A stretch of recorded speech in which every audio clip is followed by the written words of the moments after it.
mayambu wari Taminasi channel na taramna oksari. Chathazarakliba wari paring asida ngasi mayamgi mapamda puduna laksariba warigi tangkak Thoibina Kabodagi Mapam Moirangda loi Karakpa. Kabu inung nganbaga mazaibe mathoibido tara changal charaga tumurak panapiba dolai da tonglaga mapu tampak yum hansabaga loinana kalengi kunipal nipan banumikta kege moirang panglakle. Sandrik chaning khombisu khoinau mata mayamga loinana Thoibibu kabu yang lau lambi achauba tana thindok Thoibina chatkhiba maikaida mitlu pirang ihauna yengduna lehawi. Kabugi dolai leng tamba nupa nipalga tampak yum hanzaba Thoibi makhoi tarana Kabodagi leptana khongthang launa thangduna lakpana ithai khepung yorakpada wanglen ngaihak pothakisi haiduna Thoibi dolaidagi kumthare. Masu mapuna chingu thangjing palepna chaisu matang tharamba changbi laton tahauba mafam adu tana chattuna yengbada koyang chaisu gi matangna unau chongduna wa oina hauramle changbi laton tahauba mafamduda laphu oina hauramle madu ubada Thoibi mathwai nungairaduna hairang puthoklaga mayamga chaminnare malang ichik themduna khangon ichik langduna ngaihak potharaga Thoibina kabugi dolaileng tamba nupa nipal manungdagi ahal oiba tamba nupa ahumkhak khallaga kege chengai patlen kol lai halina konba lam torai thek konjin naiba nganu lam thengang sabalam lamjau tompok yumdompok nongyai lai rasangda chattuna mabungoton khambada pau pirucho loi okpalakpiyo hairucho thaudare wango ningthau yathang puraga Thoibi loi okadabagi nongbana manai sauraga loinana kumbi tera khada ngaiduna leire Thoibigi yathang puraga kabo tamba nupa ahumdo chena lakpana khuga turel lalaga leitan pokpi kumbi tera khada nongbana pe narekpa khanduna manai sauraga loinana leiribadu ure nongbana kabo nupa ahumdu kausilaga mamom langlen Thoibi Kabodagi loi Karakpa ubra hangbada ude khangde khumlai kabo minai sakthiba jingje mamom langlen Thoibibu yengba kiduna yengdaduna masak khangdramane cheibire nongbana asomda Thoibina dolai tongduna leptana lakpana khuga torel lalaga kumbi tera kha panglakle Thoibina ipu tampak yum hanjaba dolai gi chomlang haidokpiyu ipam lamdam yengjage hairaklabada tampak yum hanjabana dolai gi chomlang haidoi nongbana angom pezau narik pakhanduna manai sauraga leiribadu lapna ubada Thoibi nungsa thiduna ipu ada khaliba pezau asi angom nongban gi pe mankreda hairakpadu mani khumjai tampak yum hanjabana karam tauraga mipau thok nongban gi makhuttagi nanthok khanbada wakhal lamba phanglaktrabada mabudau thangjingbu thamoi nungda chetna thagona zabada Thoibi pai maloksing phangjari nongbansu manai sauraga ayuki chakngal charaga ngaijariba mazaibe ma Thoibina tonglakpa dolaidu ubada harauduna nongbanna manai saurada nabe mana pothanaba angangba phirangji tingthoklaga mathakta charei phingau thaw phingau mathakta phajaraba leinam nungsiba lei mayam chaithou thaudarai Thoibiga unagani khalubada mapu manaido mathwai nungaiduna isei ngangnakhi Thoibigi dolaidu naksilaklabada uningbana ngauraba nongbandu mathwai nungaina khongkap launa thangduna mazaibe magi manak tana changsilakle tingrigum langonbi chekla kharagum pukphabi pai maloksing chaubi Thoibina nongban lakpa ubada dolaidagi kumtharaga nuramita nungonbi khoirum momon minokna launam langbu thaktuna itei nongban kongyamba kaurakle thadoigi yawa khonpham nungsibina Thoibigi mikau tabada yengthorakpa mityeng ubada nongban thamoi penkraboi majaibema natei nongban lakjare haina chekla khabrang chakki matawgum taphingna chensilagi nanau laibak chaubina senbi kabo milei baktagi khongkap naurei thangjarakpada yangdaula makhangda ningol bungai birambase ꯑꯣꯟꯊꯣꯛꯅ ꯅꯨꯡꯉꯥꯏꯖꯈ꯭ꯔꯦꯗꯀꯣ ꯏꯇꯩ ꯍꯥꯏꯔꯛꯂꯦ ꯊꯣꯏꯕꯤꯅ ꯃꯖꯥꯏꯕꯦꯝꯃꯒꯤ ꯃꯄꯥꯎ ꯈꯣꯜ ꯇꯥꯕꯗ ꯅꯣꯡꯕꯥꯟ ꯄꯦꯟꯕꯒꯤ ꯉꯝꯈꯩ ꯂꯩꯈꯤꯗ꯭ꯔꯦ ꯅꯨꯡꯉꯥꯏꯕꯒꯤ ꯄꯟꯗꯣꯝ ꯂꯣꯝꯈ꯭ꯔꯕꯣꯏ ꯃꯖꯥꯏꯕꯦꯝꯃ ꯈꯣꯡꯗꯣꯏ ꯍꯨꯜꯂꯛꯅꯤ ꯇꯥꯕꯗ ꯅꯣꯡꯕꯥꯟ ꯇꯔꯥ ꯆꯥꯒꯅꯤ ꯊꯛꯀꯅꯤ ꯈꯟꯗꯅ ꯉꯥꯏꯖꯔꯝꯂꯤꯕꯅꯤ ꯈꯨꯝꯖꯩ ꯀꯣꯡꯌꯥꯝꯕ ꯊꯣꯏꯕꯤꯅ ꯃꯥꯡꯗ ꯊꯥ ꯅꯣꯡꯕꯥꯟꯅ ꯇꯨꯡꯗ ꯊꯪ ꯄꯦ ꯈꯜꯂꯤꯕ ꯃꯐꯝ ꯑꯗꯨ ꯇꯥꯅ ꯂꯥꯛꯃꯤꯟꯅꯔꯦ ꯑꯉꯥꯡꯕ ꯐꯤꯔꯥꯡꯖꯤ ꯃꯊꯛꯇ ꯆꯔꯩ ꯐꯤꯉꯧ ꯊꯥꯔꯤꯕ ꯑꯗꯨꯒꯤ ꯃꯊꯛꯇ ꯊꯣꯏꯕꯤ ꯀꯥꯈꯠꯇꯨꯅ ꯐꯝꯂꯦ ꯑꯋꯥ ꯄꯣꯊꯥꯔꯦ ꯅꯣꯡꯕꯥꯟꯁꯨ ꯊꯣꯏꯕꯤꯒꯤ ꯅꯥꯛꯇ ꯆꯪꯁꯤꯟꯗꯨꯅ ꯐꯝꯂꯔꯦ ꯅꯣꯡꯕꯥꯟꯅ ꯃꯅꯥꯛꯇ ꯆꯪꯁꯤꯜꯂꯛꯂꯕꯗ ꯈꯝꯕꯅ ꯄꯤꯔꯝꯕ ꯀꯣꯡꯌꯥꯡ ꯆꯩꯁꯨꯗꯨ ꯊꯣꯏꯕꯤꯅ ꯃꯈꯣꯏ ꯑꯅꯤꯒꯤ ꯃꯔꯛꯇ ꯈꯟꯗꯨꯅ ꯊꯝꯕꯗꯨ ꯎꯕꯗ ꯅꯣꯡꯕꯥꯟ ꯁꯥꯎꯔꯦ ꯆꯩꯁꯨ ꯑꯗꯨ ꯄꯥꯏꯔꯒ ꯊꯨꯗꯦꯛꯀꯦ ꯇꯧꯔꯛꯂꯕꯗ ꯊꯣꯏꯕꯤ ꯅꯨꯡꯁꯥ ꯊꯤꯗꯨꯅ ꯀꯔꯤ ꯃꯇꯧꯅꯣ ꯏꯇꯩ ꯅꯣꯡꯕꯥꯟ ꯅꯤꯡꯉꯣꯜꯅ ꯁꯤꯟꯕꯤ ꯀꯕꯣꯇꯥꯅ ꯂꯝꯁꯥꯡ ꯆꯠꯄꯗ ꯏꯇꯦꯡ ꯄꯥꯡꯕꯤꯅꯕ ꯀꯅꯥꯁꯨ ꯎꯔꯛꯇ꯭ꯔꯕꯗ ꯀꯣꯡꯌꯥꯡ ꯆꯩꯁꯨ ꯑꯁꯤꯅ ꯅꯤꯡꯉꯣꯜ ꯏꯇꯦꯡ ꯄꯥꯡꯕꯤꯗꯨꯅ ꯑꯋꯥ ꯑꯅꯥ ꯈꯪꯃꯤꯟꯅꯔꯛꯂꯕ ꯏꯕꯨꯡ ꯁꯛꯂꯕ ꯆꯩꯁꯨꯅꯤ ꯆꯩꯁꯨ ꯃꯥꯒꯤ ꯃꯇꯦꯡꯅ ꯉꯁꯤ ꯑꯩꯅ ꯏꯌꯨꯝ ꯃꯣꯏꯔꯥꯡ ꯌꯧꯔꯛꯇꯨꯅ ꯏꯇꯩꯒꯤ ꯆꯦꯡꯂꯧꯁꯛ ꯎꯅꯕ ꯐꯪꯖꯔꯤꯕꯅꯤ ꯃꯔꯥꯜ ꯂꯩꯖꯗ꯭ꯔꯕ ꯆꯩꯁꯨꯕꯨ ꯀꯔꯤꯒꯤ ꯑꯗꯨꯛ ꯇꯥꯊꯤ ꯇꯥꯑꯣꯏꯅꯕꯤꯔꯤꯕꯅꯣ ꯆꯩꯁꯨꯗꯨ ꯅꯨꯔꯥꯒꯤ ꯈꯨꯠꯇ ꯁꯤꯟꯅꯕꯤꯌꯨ ꯏꯅꯥꯛꯇ ꯊꯝꯖꯒꯦ ꯍꯥꯏꯔꯛꯂꯦ ꯊꯣꯏꯕꯤꯒꯤ ꯋꯥꯗꯨ ꯇꯥꯕꯗ ꯅꯣꯡꯕꯥꯟꯅ ꯆꯩꯁꯨꯗꯨ ꯃꯔꯥꯏꯕꯛ ꯀꯠꯂꯒ ꯏꯕꯥ ꯏꯕꯨꯡꯉꯣ ꯋꯥꯔꯧꯕꯤꯒꯅꯨ ꯍꯥꯏꯔꯒ ꯊꯣꯏꯕꯤꯗ ꯄꯤꯔꯦ ꯅꯣꯡꯕꯥꯟꯒꯤ ꯃꯅꯥꯏ ꯁꯧꯔꯥꯅ ꯃꯃꯨꯟ ꯐꯥꯔꯕ ꯍꯩꯔꯥꯡ ꯀꯌꯥ ꯄꯨꯊꯣꯛꯇꯨꯅ ꯊꯣꯏꯕꯤꯗ ꯄꯤꯖꯔꯦ ꯍꯩꯔꯥꯡ ꯆꯥꯔꯨꯕꯗꯒꯤ ꯊꯣꯏꯕꯤ ꯀꯕꯣꯂꯥꯏ ꯍꯧꯔꯦ ꯍꯥꯏꯁꯤꯟꯅꯗꯨꯅ ꯐꯝꯐꯝꯗ ꯍꯤꯞꯊꯔꯦ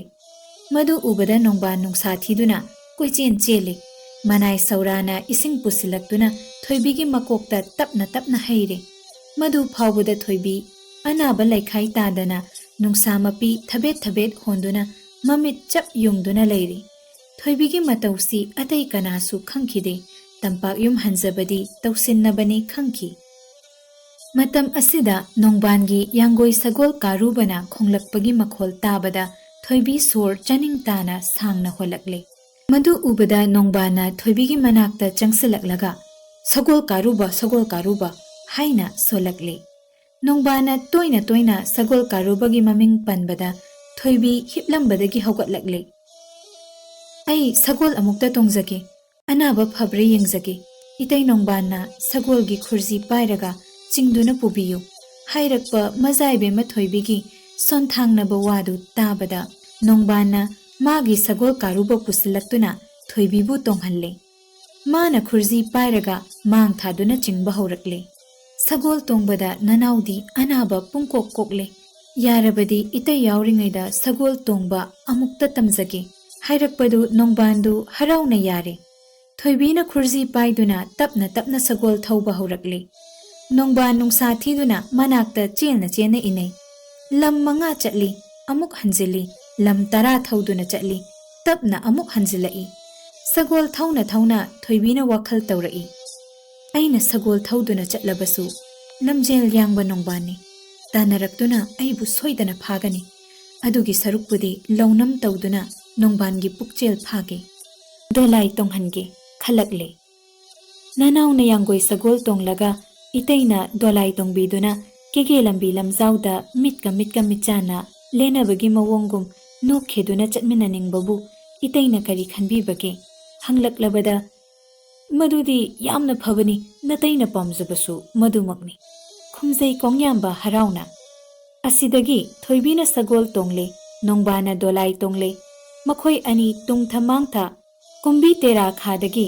ꯀꯕꯨ ꯗꯣꯂꯥꯏ ꯂꯦꯡꯁꯤꯡꯒ ꯂꯣꯏꯅꯅ ꯃꯣꯏꯔꯥꯡ ꯄꯥꯡꯂꯛꯂꯦ ꯈꯔ ꯆꯠꯂꯒ ꯊꯣꯏꯕꯤꯅ ꯏꯇꯩ ꯅꯣꯡꯕꯥꯟ ꯅꯤꯡꯉꯣꯜ ꯑꯣꯏꯕꯤ ꯑꯩꯈꯣꯏꯗꯤ ꯇꯣꯏꯅ ꯌꯥꯡꯒꯣꯏ ꯁꯒꯣꯜ ꯇꯣꯡꯕ ꯐꯪꯗꯕꯅꯤꯅ ꯉꯁꯤ ꯇꯣꯡꯂꯤꯉꯩ ꯑꯁꯤꯗ ꯁꯒꯣꯜ ꯊꯧꯕꯁꯨ ꯇꯝꯖꯒꯦ ꯍꯥꯏꯗꯨꯅ ꯅꯣꯡꯕꯥꯜꯒꯤ ꯁꯒꯣꯜ ꯀꯥꯔꯨꯕ ꯑꯗꯨ ꯈꯨꯔꯖꯤ ꯊꯥꯗꯨꯅ ꯊꯣꯏꯕꯤ ꯁꯒꯣꯜ ꯊꯧꯕ ꯇꯝꯂꯛꯂꯦ ꯁꯪꯉꯝ ꯑꯃ ꯊꯧꯗꯣꯛꯏ ꯂꯧꯈꯥꯏ ꯑꯃ ꯍꯟꯖꯤꯜꯂꯤ ꯅꯣꯡꯕꯥꯟꯗ ꯑꯣꯟꯁꯤꯜꯂꯒ ꯏꯇꯩ ꯅꯣꯡꯕꯥꯟ ꯀꯝꯗꯧꯏ ꯍꯪꯖꯩ ꯐꯖꯩꯗ ꯃꯖꯥꯏꯕꯦꯝꯃ ꯅꯇꯩꯅ ꯌꯦꯡꯕꯗ ꯄꯦꯜꯂꯦ ꯈꯨꯝꯖꯩ ꯅꯣꯡꯕꯥꯟ ꯍꯔꯥꯎꯅ ꯅꯣꯛꯆꯩ ꯃꯇꯣꯝꯇ ꯃꯊ꯭ꯋꯥꯏ ꯇꯥꯅ ꯅꯥꯀꯟꯗ ꯌꯦꯞꯂꯤꯕ ꯄꯥꯅꯥ ꯈꯨꯗꯞ ꯂꯧꯊꯣꯛꯂꯒ ꯈꯧꯕꯣꯝ ꯊꯟꯅ ꯆꯥꯖꯩ ꯅꯣꯡꯕꯥꯟꯗꯣ ꯑꯁꯨꯝꯅ ꯊꯣꯏꯕꯤꯅ ꯂꯧꯅꯝ ꯇꯧꯗꯨꯅ ꯄꯔꯤ ꯑꯃ ꯊꯧꯗꯣꯛ ꯂꯧꯔꯥꯛ ꯑꯃ ꯍꯟꯖꯤꯜꯂꯤ ꯑꯁꯨꯝꯅ ꯃꯇꯝ ꯈꯔ ꯍꯟꯗꯣꯛ ꯍꯟꯖꯤꯜ ꯊꯧꯗꯣꯛ ꯊꯧꯖꯤꯟ ꯇꯧꯗꯨꯅ sagol thawbada khutloiraklabada mabungoton khambagi maran yai tana chelage mapukningda khalladuna thoibi pari anirom thauraga hanjillaktana malang nungsitki mamang thana yangoi sagol karubadu manamda sajai thaduna thaurakle nongbandi hanjillakadawboi khanduna harauna yengduna leirambadagi asum lapthokiduna thoibigi masak masel marang uraklabada nongban nungsa thirakle kabu dolai lengsingda dolai tharo haina dolai mathaktagi chongtharaga mazai bema yangoi khurji chingkhatpiyu haina lauraga sagol matung induna chelakle madu ubada dolai manakta chatlamba saurasu chenkhatlaktuna ibungo selungba chenkhatpiyu nanai saura tung inazarake haina makhoi ani thoibigi matung induna cheli mamom langlen thoibina loi karakpada okadabagi lambi lamakhangda ngairibi mamaton amadi senudu thoibina nungsitki mamang thana sagol thaurakpadu ubada mamatona nungsa thiduna imagi langlen thoibi sagol khangko imaga pukmen paumena khisi haina lauzabadu thoibina palem sakpi maton saramnaraba saril nongsagi mamangda yaurau sajina mathwai hingnaba chenba namombu phagadabagi ikaiba khangdraba nongbana tungda tanarakle namomdi nama khambagi maran yai pangjarage namombu warau biganu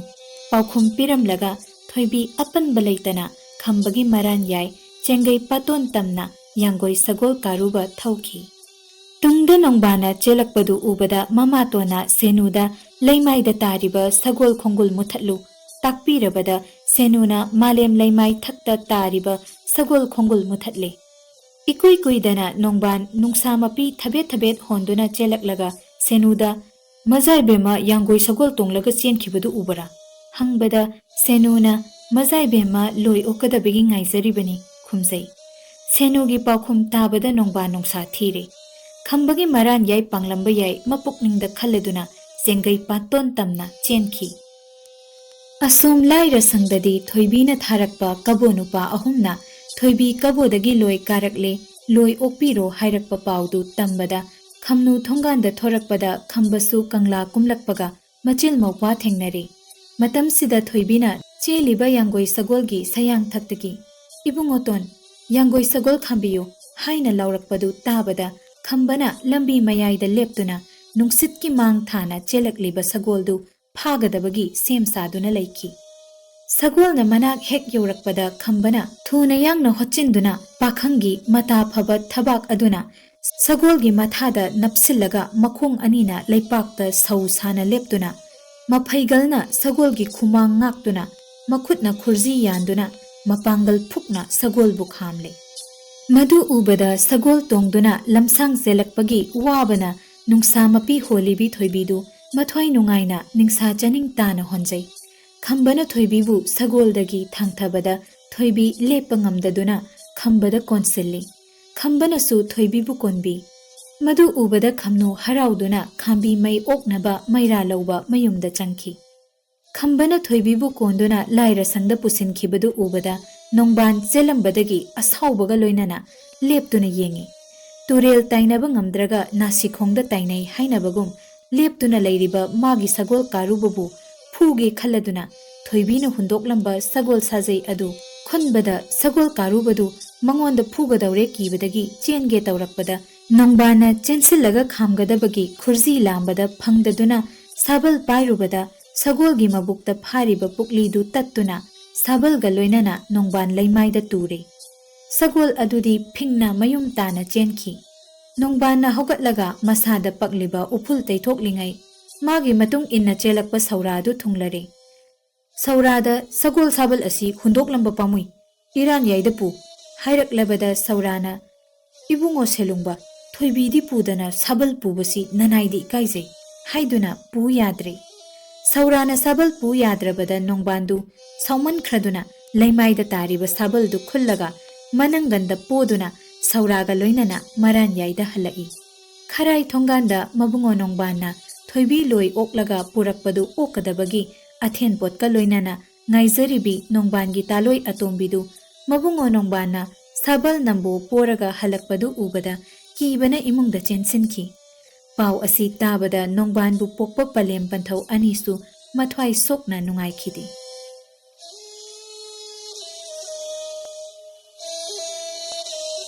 Wari asigi makha taba saruk mathangi video da soidana mayamgidamak puduna laksage.